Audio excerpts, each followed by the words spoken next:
Olá, meus irmãos e amigos, novamente nesse encontro virtual para compartilharmos juntos a palavra do Senhor.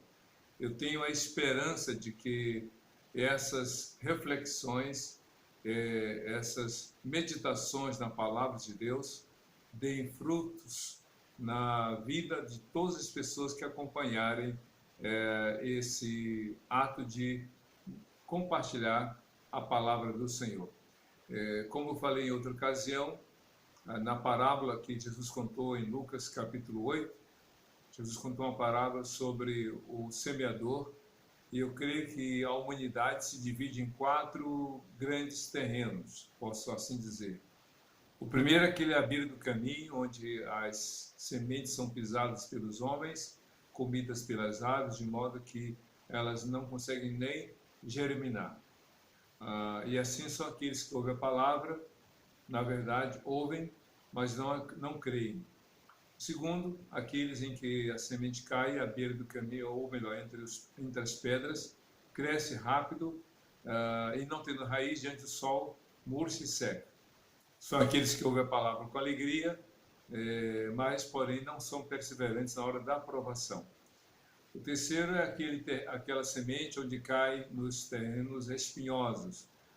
Os espinhos não impedem a planta ou as sementes brotarem e germinarem, porém sufocam os espinhos, sufocam de modo que as plantas não dão frutos com perseverança. São aqueles que ouvem, recebem, acreditam, porém ficam com o coração dividido entre a palavra de Deus e as ansiedades, os prazeres e outras coisas deste mundo que a impedem da pessoa crescer na fé. E por fim, o terreno que é chamado de boa terra, onde a semente germina, cresce, dá fruta a 30, 60 e 100 por 1, como Jesus falou em Lucas capítulo 15, como em Mateus capítulo 13.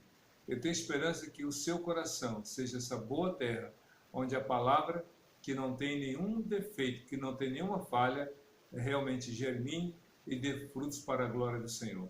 Essa é a minha esperança e é por essa razão que eu continuo compartilhando a palavra de Deus. Como falei antes, os salmos no total são 150, hoje nós vamos para o número 51 e saiba que já então estaremos ultrapassando as barreiras ou a barreira de 1/3 dos salmos. Então, nós já estamos entrando na segunda parte dessa leitura, o segundo terço desse número de salmos, que certamente Deus tem algo a dizer para a sua vida. E o Salmo 51 é um salmo talvez um dos mais difíceis na história do rei Davi. Porque, escute bem, é muito bom, é agradabilíssimo contar vantagens, contar vitórias, falar de sucesso, mas como é difícil falar de erros, fracassos, derrotas, e ainda mais difícil falar de confissão. Se existe uma oração difícil para alguém fazer na sua vida, é aquela, seja feita a tua vontade. Mas a segunda oração mais difícil é, Senhor, eu pequei. O Salmo 51 é um salmo onde Davi conta a sua própria experiência de ter pecado e falhado contra Deus. E o salmo começa com uma afirmação. Diz assim no Salmo 51, verso 1. Tem misericórdia de mim, ó Deus, por amor do teu nome, pois tua grande compaixão apaga as minhas transgressões. Davi, então, começa fazendo uma declaração que eu acho muito forte. Ele suplica, ele clama pela graça e misericórdia de Deus. Tem misericórdia de mim, ó Deus, por teu amor. É uma mistura, porque misericórdia e amor, na língua hebraica, são termos diferentes. Na língua portuguesa também. Só que tem um detalhe a mais. Na língua hebraica, a palavra misericórdia é um amor incondicional. É um amor que não depende de. É um amor que não depende de circunstâncias. É um amor que vai além daquilo que seria favorável para quem ama. Então, diz o texto, tem misericórdia de mim, ó Deus, por teu amor, pois por tua grande compaixão apaga as minhas transgressões. Então veja, misericórdias, amor, compaixão. Creio que Davi estava num momento muito crítico, sabe, ciente dos seus erros, ciente dos seus pecados, ciente de suas falhas. Ele clama a Deus por misericórdia, por amor e por compaixão. Mas por quê? Ele diz assim, apaga as minhas transgressões. O que estava gerando sofrimento na vida de Davi eram seus pecados, eram seus erros, era aquilo que ele havia feito contra a vontade de Deus. É nisso que está gerando, ou é isso que está gerando todo o seu sofrimento, toda a sua angústia, toda a sua dor na alma. É isso que o levou a suplicar pela graça, pela compaixão e pela misericórdia de Deus, realmente o perdão. E ele continua, lava-me de toda a minha culpa e purifica-me do meu pecado. Apontar os erros dos outros é fácil. Apontar as falhas dos outros, eu creio que para algumas pessoas é até prazeroso. Ver o outro ter errado, ter transgredido a lei de Deus, olha, isso alguns fazem sem demorar. Agora, admitir seus próprios erros, admitir seus próprios pecados, é muito mais difícil. Mas Davi foi chamado um homem segundo o coração de Deus, porque quando ele foi confrontado com seus pecados, ele não os escondeu, ele não os negou, ao contrário, os admitiu, os confessou, demonstrando sincero arrependimento. Lava-me, ele pede, lava-me de toda a minha culpa e purifica-me do meu pecado. A impressão que tem é, sabe aquela pessoa que está usando uma roupa que antes era limpa, linda, de repente ele passa por uma rua e vem um carro e joga aquela lama na sua roupa, ou então que ele está fazendo um lanche e cai um pouco de mostarda, de ketchup ou outro molho qualquer, ou então que a pessoa está tomando um café e aí o café cai na sua roupa, manchando a roupa. Davi estava vendo a sua vida como uma peça de roupa manchada. Só que essa mancha não era de barro, não era de café, não era de qualquer molho, mas é a mancha do pecado.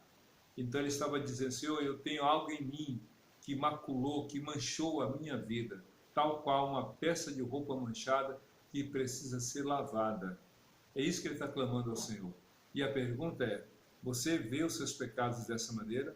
Você vê o seu pecado como uma nódoa, como se fala no Nordeste, como uma mancha, como uma mácula que você não pode tirar, que por mais que você tente, não consegue dela se livrar, que por mais atos de bondade, de justiça e de amor para com outros você consiga fazer, não consegue extraí-la da sua vida. O pecado é isso. O pecado é uma mancha que está na alma, no espírito do homem, no coração do homem, no mais íntimo do ser, que talvez nenhuma outra pessoa consiga ver, mas a pessoa que pecou sabe e ela reconhece que Deus muito mais vê.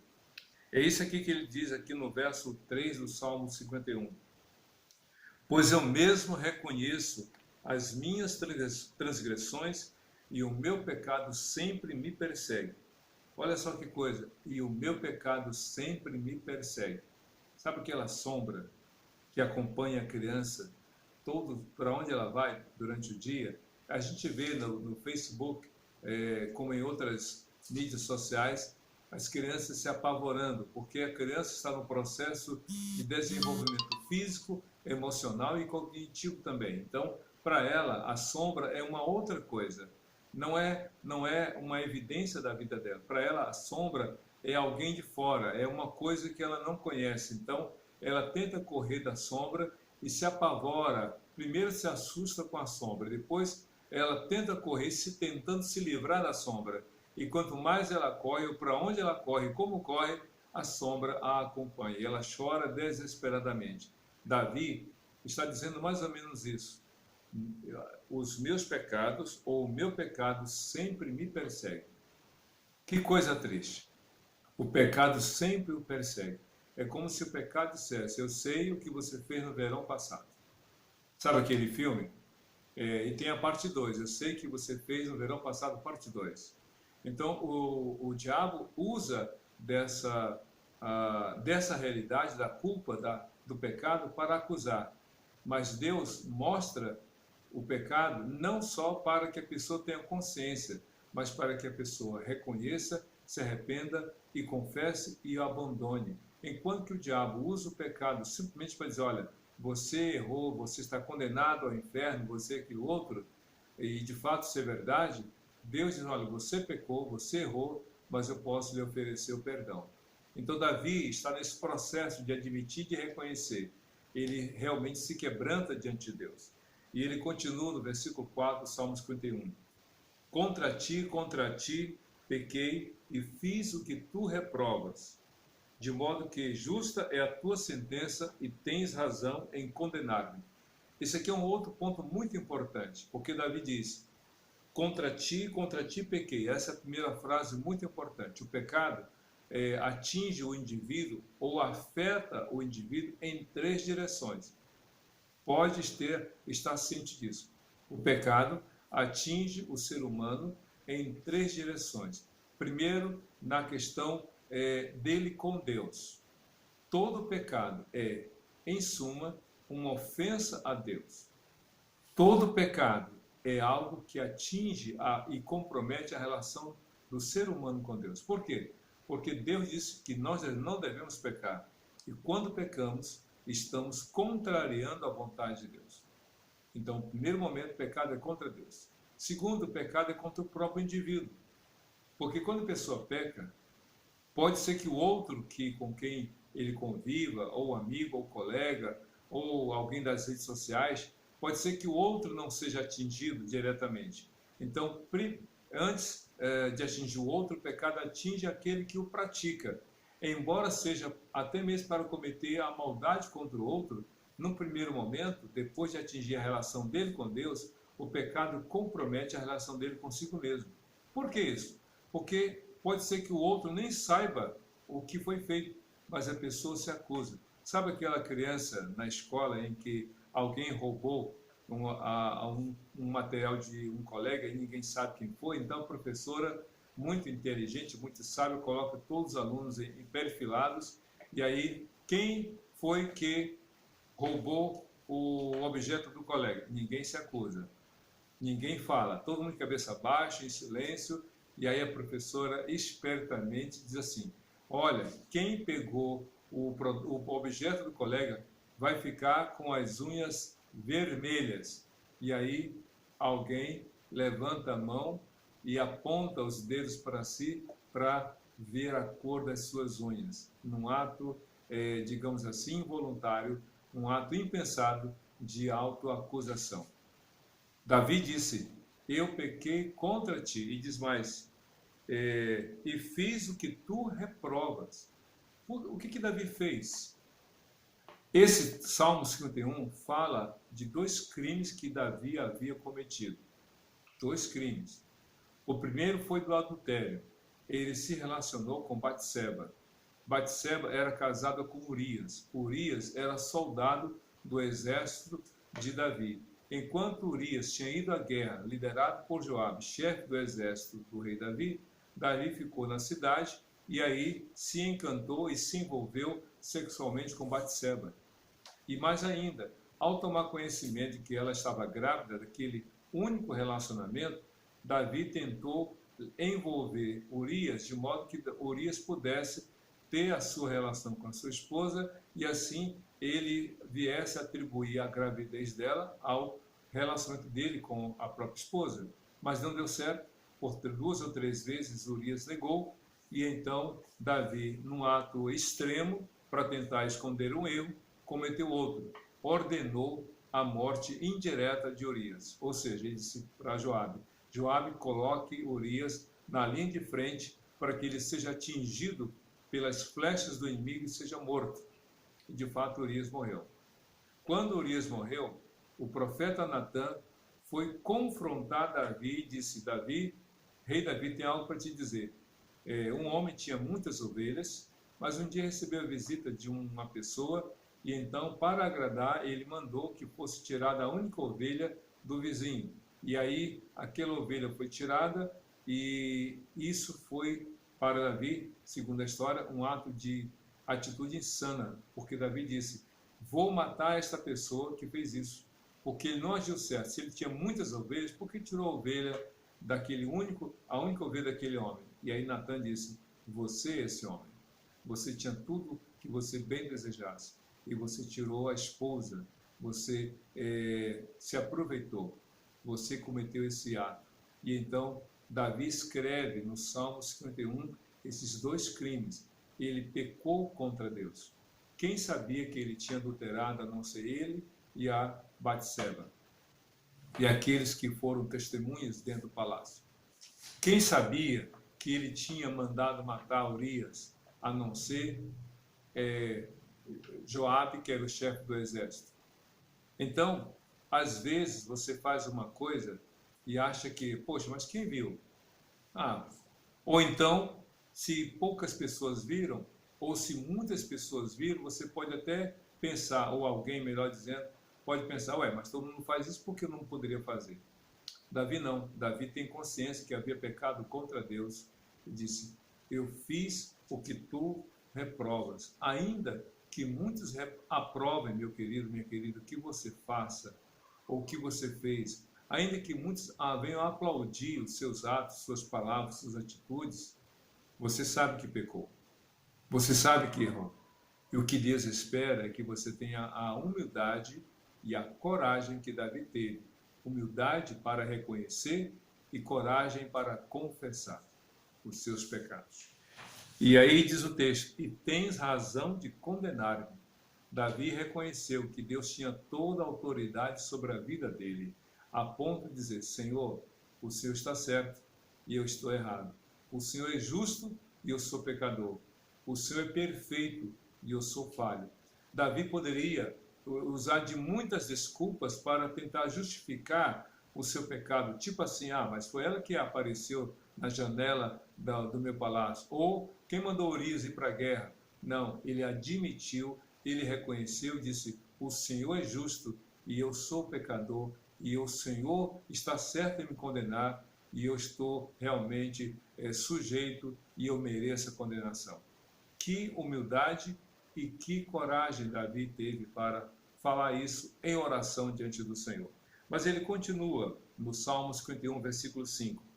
Sei que sou pecador desde que nasci, sim, desde que me concebeu minha mãe. E esse é um texto muito difícil, essa frase, porque está falando de uma condição e de um comportamento. Se você ler todo o Salmo 51, que é do verso 1 até o versículo 19, Davi fala de uma condição e de um comportamento. O que é condição? Condição é aquela situação, condição é como você nasce. Por exemplo, Deus fala através do profeta, pode o leopardo mudar as suas manchas, tirar as suas manchas? O que são as manchas no leopardo? São a evidência de uma condição, ele nasceu com aquelas manchas. Como, por exemplo, a zebra.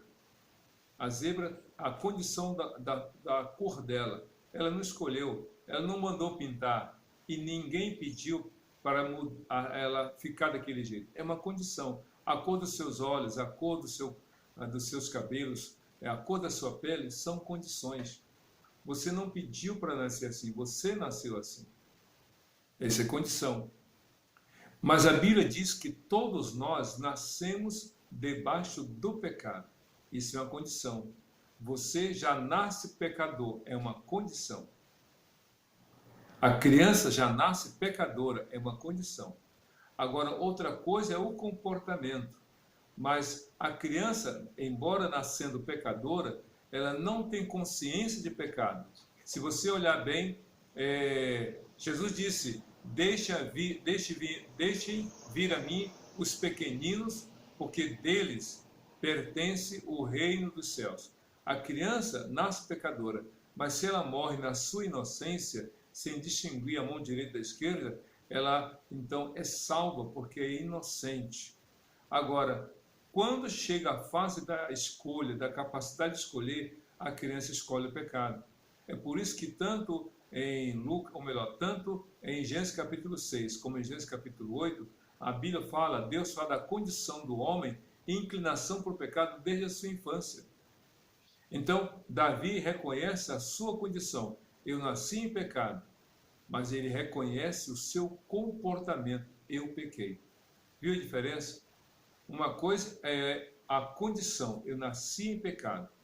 Minha mãe me gerou em pecado. Minha mãe foi pecadora e eu nasci em pecado. Mas ele admite o seu comportamento e a sua escolha. Eu pequei. Isso que é muito sábio da parte do servo de Deus. E aí no verso 6, Davi diz o seguinte: sei que desejas a verdade no íntimo, e no coração me ensinas a sabedoria. E aí então ele faz um pedido. E qual o pedido? Veja só no versículo 7 do Salmo 51. Purifica-me com esopo, e ficarei puro. Lava-me, e mais branco que a neve serei. São duas expressões muito diferentes. O esopo, talvez você não tenha ideia do que significa essa expressão. O esopo era uma erva usada num processo de reconhecimento e de declaração de que um leproso havia sido curado. Se você ler Levítico, nos seus primeiros capítulos, há várias leis, algumas delas falando sobre a lepra.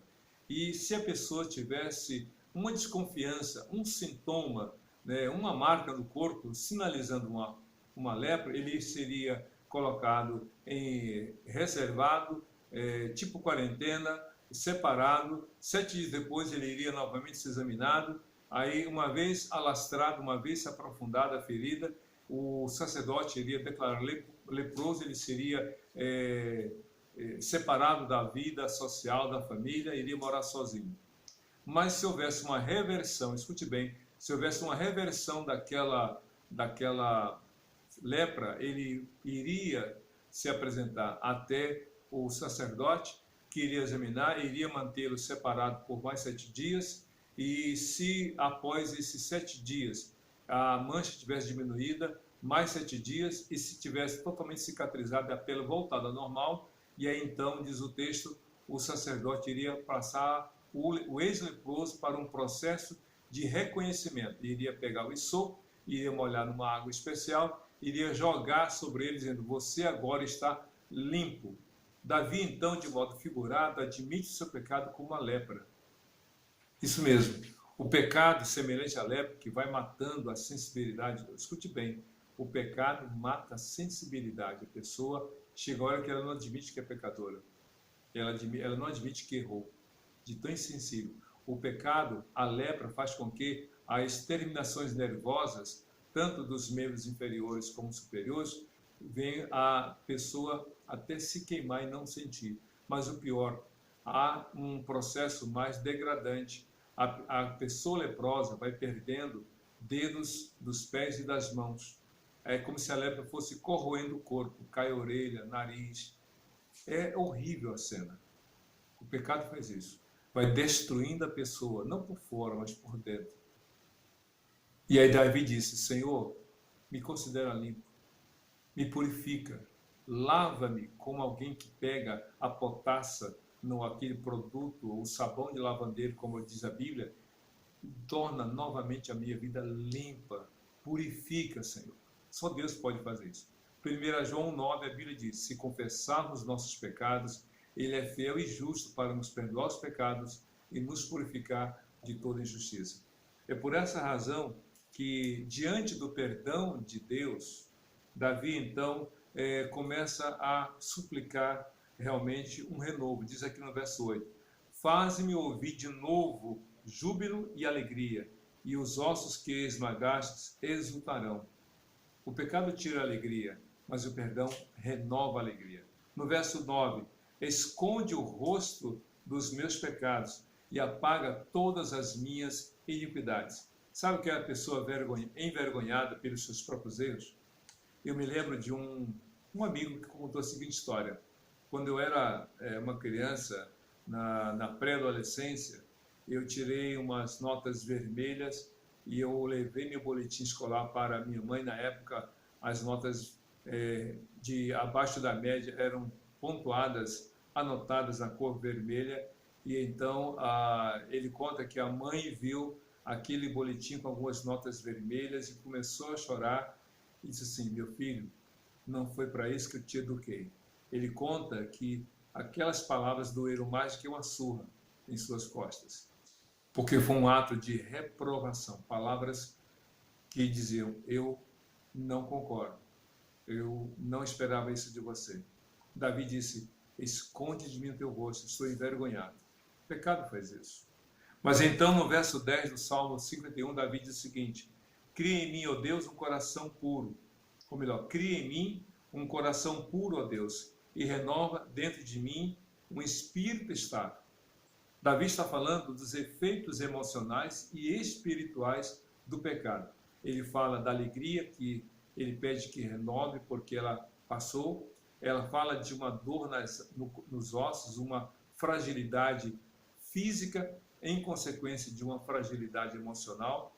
E ele fala então realmente de uma pessoa que está emocionalmente estável. E ele pede: Deus, me dê uma estabilidade emocional. Porque o pecado faz isso.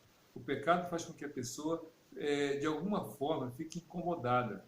Ela ande de um lado para o outro. Ela, sabe, lembra de Judas? Como ele se comportou? Se você lê as narrativas sobre a atitude de Judas, Judas pegou aquelas 30 moedas e pareciam batatas quentes em suas mãos, porque ele disse: eu não aguento mais ficar com isso. E jogou aquelas 30 moedas no lugar de onde ele havia recebido, de Anás e Caifás, e disse: eu não quero isso, isso está queimando as minhas mãos. Podemos imaginar ele falando isso. O pecado faz isso, gera uma instabilidade emocional. Quer ter paz no seu coração? Então, confesse seus pecados, os abandone e tenha a sua alegria restaurada no Senhor. E aí diz o texto, aqui no verso 11, não me expulses da tua presença, nem tires de mim o teu Santo Espírito. Aqui eu tenho que explicar algo para você. No Velho Testamento, o Espírito Santo tinha uma atuação específica, com uma finalidade bem definida, para algumas pessoas e de modo temporário. Por isso que o Espírito Santo agia em sanção de uma hora ou outra, nos profetas, nos reis ungidos pelo Senhor. Então Davi, de alguma forma, ele estava se sentindo totalmente desconectado com Deus, a ponto de dizer: Senhor, não retires de mim o teu Espírito. Não é que o Espírito Santo saísse dele, mas o Espírito Santo, a Bíblia diz lá em Efésios capítulo 4, não entristeçais, ou melhor, não apagueis o Espírito Santo.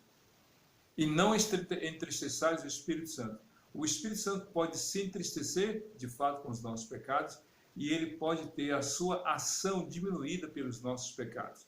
Não é que ele não possa lidar, é que os nossos pecados afetam a nossa comunhão com Deus, como Davi aqui se sentia. E então, vejam só no verso 12: devolve-me a alegria da tua salvação e sustém-me com o espírito pronto a te obedecer. Há um pedido de súplica e renovo aqui. E então diz aqui no verso 14 do verso 13: então ensinarei os teus caminhos e aos transgressores, para que os pecadores se voltem para ti. Aqui já é um aspecto didático. Davi estava se colocando: Senhor, eu quero compartilhar com outras pessoas a minha experiência dos meus erros e pecados, mas do teu perdão e da restauração da minha vida. E ele continua no verso 14: livra-me da culpa dos crimes de sangue, ó Deus da minha salvação, e a minha língua aclamará a tua justiça. E aí ele entra num outro momento desse salmo. Qual é? É o momento de repercutir na vida dos outros a partir da sua própria experiência, na sua relação com Deus. Olha o que ele fala no verso 15: ó Senhor, dá palavras aos meus lábios, e a minha boca anunciarão o teu louvor. Não te deleitas em sacrifícios, nem te agradas em holocaustos, senão eu os traria. Os sacrifícios que agradam a Deus são um espírito quebrantado, um coração quebrantado e contrito, ó Deus, não desprezarás. Davi era uma pessoa que exerceu 3 ministérios, ou três, digamos, ministérios. Ele foi rei, sacerdote e profeta. Ele profetizou sobre Jesus, ele reinou em Jerusalém, em todo Israel, mas ele ofereceu sacrifícios a Deus, como lá está registrado em 1 Crônicas, capítulos 21 e 22. Pois bem, eles sabiam que agradava a Deus, porém eles sabiam muito mais que o que agrada a Deus não são sacrifícios, mas um coração quebrantado. Mais do que o que você tem para oferecer a Deus, é o que você é que conta para o Senhor. Então tenha o seu coração quebrantado diante de Deus, porque o que agrada a Deus não são grandes sacrifícios, não são somas de dinheiro depositadas, mas um coração quebrantado, humilde e dependente de Deus. É por isso que no versos 18 e 19, Davi termina o salmo dizendo o seguinte: por tua boa vontade fazes Sião prosperar, ergue os muros de Jerusalém, então te agradarás aos sacrifícios sinceros, das ofertas queimadas e dos holocaustos, e novilhos serão oferecidos sobre o teu altar. Davi já está falando de algo coletivo. A experiência dele, vivida, dolorosamente experimentada, agora ele compartilha de modo que a nação inteira passe também a ter o mesmo comportamento de reconhecer, admitir seus pecados e confessá-los ao Senhor. Faça isso diante de Deus. Admita, reconheça e confesse os pecados e seja feliz mediante o perdão de Deus em Cristo Jesus, Senhor e Salvador de todo aquele que crê, hoje para todo sempre. Amém e amém.